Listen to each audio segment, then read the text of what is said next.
What is the most desperate thing you or a person you know have done just to get laid? Story 1. My ex literally went through a blizzard to bang me. Back in '90s, I had joined the Navy and was sent to a station on the East Coast. I wasn't even allowed any leave for the first 6 weeks, so the BF was going a little batched lonely. As soon as I could request the time off, he booked a flight from the West Coast, and we reserved a nice hotel off base in Philadelphia for our romantic rendezvous. Little did we know, the worst blizzard in decades was going to strike that weekend. The storm system was so bad. It didn't just shut down the airport. It didn't just shut down the city. That monster motherfucker shut down the eastern seaboard. Except Florida. Our first warning was when his plane got turned away and diverted to Pittsburgh. That was as close as any airline was going to be allowed to get. So, my BF rented a car and phoned in his regrets that he was going to be a little late for our hot date. He and I remained undeterred.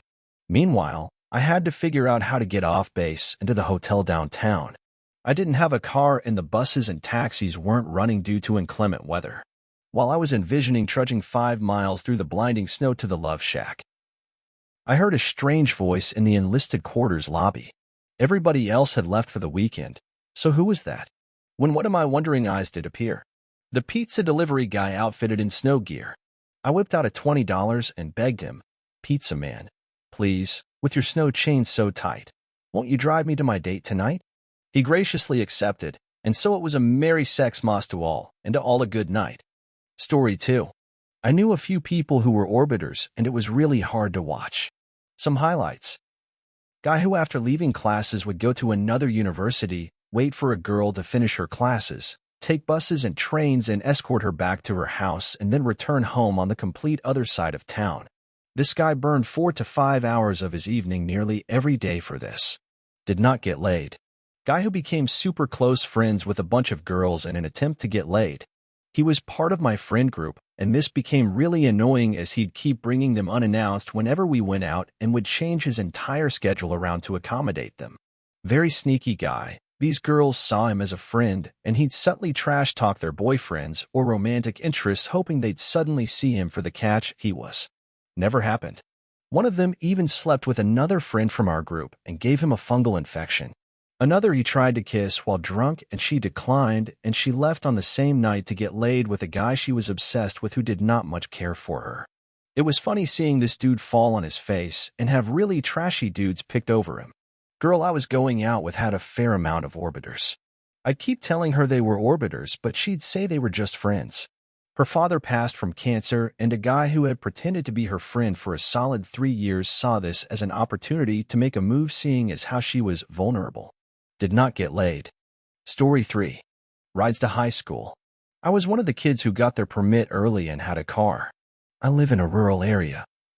Suddenly a few very good-looking girls asked for rides to school or home after. I was not a hot guy in high school. I was heavy and awkward. So I absolutely agreed to do it. One girl turned out to just be a great friend, and I gave her rides all through high school. Though I did see her in a bra. She had amazing boobs, or she would agree with that. One day she was running late, and I was parked out front. She sprinted across her house, big window out front, in her bra. Best day ever, in high school anyway. We had a good laugh about it. Another was a popular cheerleader girl. She was just f***ing with me, minus the actual f***ing, to get free rides. If you want one where getting laid was actually involved. Later in life, while living in AZ, I decided to meet up with an escort. I drove about an hour and a half to find out she had grossly understated her age, said she was in 30s. But I drove an hour and a half. Story 4. Right after my divorce, I drove 3 hours from Fort Lauderdale to the Keys for a date. At first, I thought she stood me up. 45 minutes late, she said she had a work emergency. Sounded like bullshit, but it was already nearly 8 p.m., and I was at a dive bar in Islamorada. So I said, "F it, I'll get drunk and sleep in my car." My love life was a wreck at the time, and I was just looking for distractions. She eventually showed up. It actually was a work emergency. We had a wonderful night, and it was a very noteworthy sexual experience. But I had about 2 hours of feeling like a total pathetic loser before she got there. It was rough. Story 5. Got catfished by a 45-year-old woman. I was 18 at the time and had started talking to this girl on Tinder. She looked like she was out of my league, but I ignored it. So we're talking and then we start sexting and I try to meet up with her, but she dodges it for a while, saying we'll meet, then making an excuse on why she couldn't that day. Finally, I was tired of it and was like, if you don't want to meet up, then let's just drop it. I'm tired of getting the runaround, and she confessed she was actually 45. Not gorgeous, but she was pretty for a 45-year-old. Knowing this, I still drove 2 hours to her, not even considering I could end up chopped up in a basement or something. I hit though, and honestly, we hooked up a few times after that. Then she started texting me asking if I could help her with her electric bill, and I dropped her. Story 6. A guy I knew in high school, once we graduated into college, would still skulk around our old high school. He would also have a new look like every other week. Whatever the current trend was his identity. So like when emo was hot, he poofed up his hair and wore skinny jeans and all the makeup. Then lumbersexual, and he cut his hair and grew a beard and wore plaid.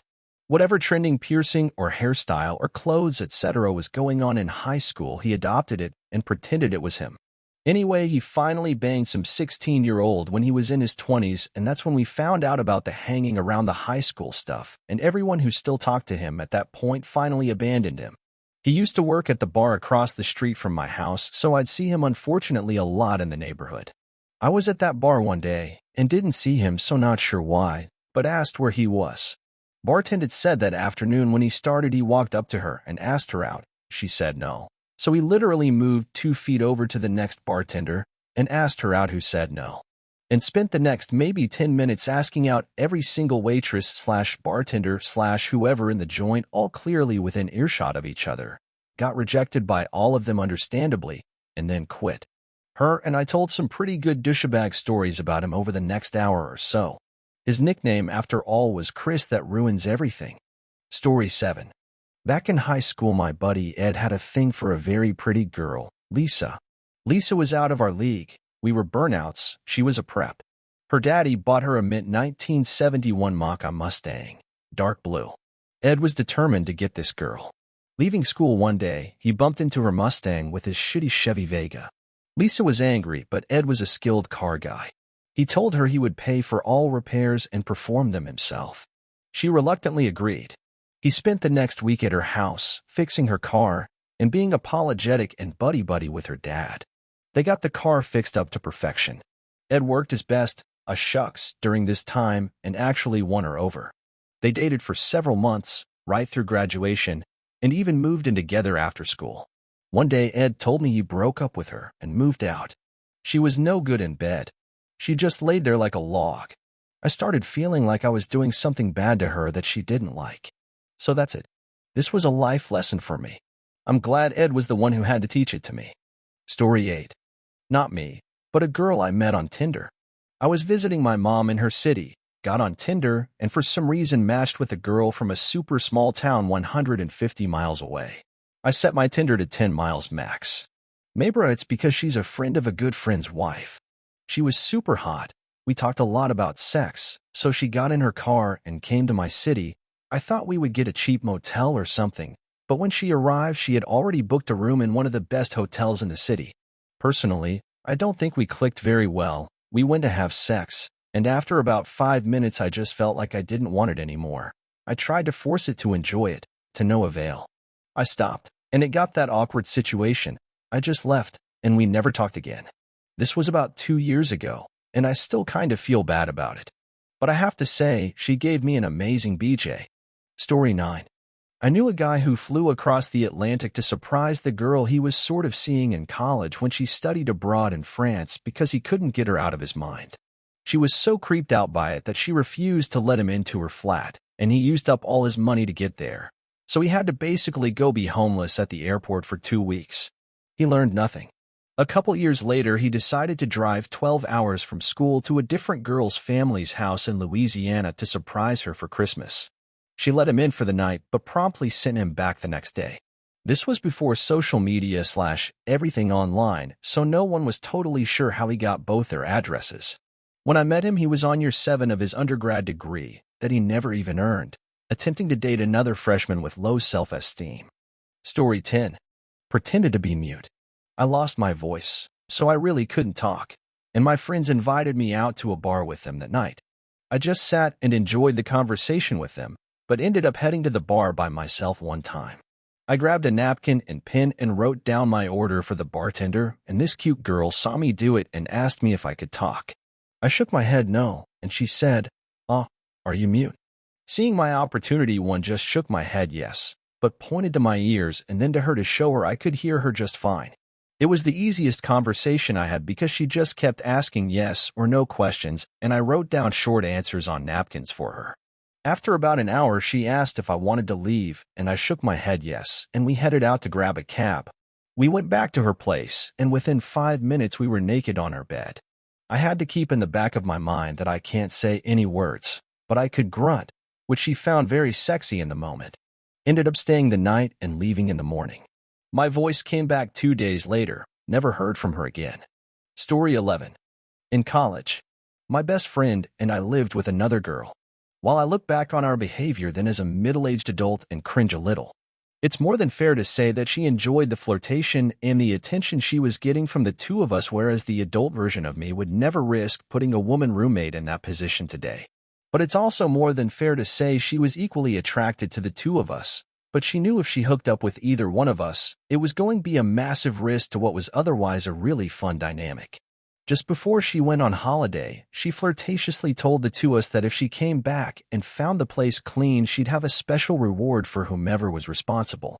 So I ended up spending the whole weekend cleaning the everlasting Jesus out of that apartment while my friend played video games and was completely uninterested in helping out as he resented being manipulated into doing woman's work, etc.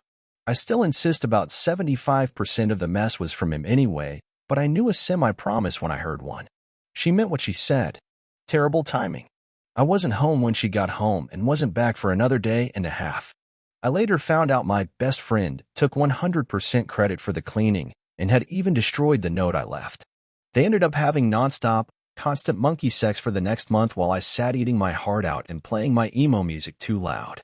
And what my friend said was a real move. I finally got to let her know that it was me and not Mr. 2-Minute Wonder over there that had cleaned while he hadn't lifted a finger. Her face fell, and boy was she mad. For a day. But he had won the war. And the girl. And I was a massive asshole for having told her. The last straw for me was him getting so mad at me, and we were never best friends again after that point. It didn't even matter to him that I had held back the real damning piece of evidence. He had hooked up with a friend of hers the day before she had come home. Didn't matter. And in the end, the two of them got married a couple years later and had 3 gorgeous kids. I pop over there occasionally, though it's never been easy. She's the one that got away even after all these years. They joke around how he still never cleans, and it's a running joke with them about my terrible timing and bad luck with women. Story 12. Right after graduating high school, went to New York on New Year's Eve just to meet a long-distance GF I had met through a common friend. On the way to her house, about 40 miles north of NYC, in a town called Peekskill, almost got arrested for pulling the emergency stop on the train after falling asleep and missing the train station. Being from South Florida, I associated those pull cords with bus stops rather than emergency brakes on trains. Anyway, hopped out the train. The attendant calls back and asked why I had done that. Told him I was new to the area and was let go. At this point, not even arrived yet, I had already stopped the train for the mission and probably gotten about 200 plus people pissed off. Went on to meet her for the first time. I had never seen her, and I'm glad I'm into thick, 'cause she definitely was. Her backside was definitely reflective of her Dominican heritage. Anyway, finished the mission with an added cherry on top and popped. The plan after, which could hardly be called a plan at all, was to stay the night. I hid in her closet. When her mom arrived, she released the miniature demon hound of a hairy chihuahua that had been put away in her mom's room earlier, and it proceeded to dart its way to the closet I was in and bark and scratch incessantly. Her mom immediately knew something was off and opened it, finding me halfway dressed. Her mom blew a gasket, and they both started arguing. I was escorted out in the cold and went over to the train station to get back. While waiting there, about 10 minutes or so, her hunky older brother shows up. He seemed about 6 feet 2 inches and dwarfed me. It was dark, and the platform was lighted only with a yellowish street lamp. He told me he was sent out by his mom to talk to me. Seemed like he was annoyed and maybe against his will. We struck a conversation, and we ended up bonding over girlfriends and our mothers. He had a girlfriend too, and he complained about his mom being in his business. We ended up saying goodbye, and he told me next time to not try to be sleek and stay overnight. That was as he put it, dumb as fuck. Got back to New York and woke up about 2 a.m. in the back of the train where I had fallen asleep. When I got back to my friend's apartment where I was staying, they kept telling me how dumb I was and lucky since my organs didn't get harvested.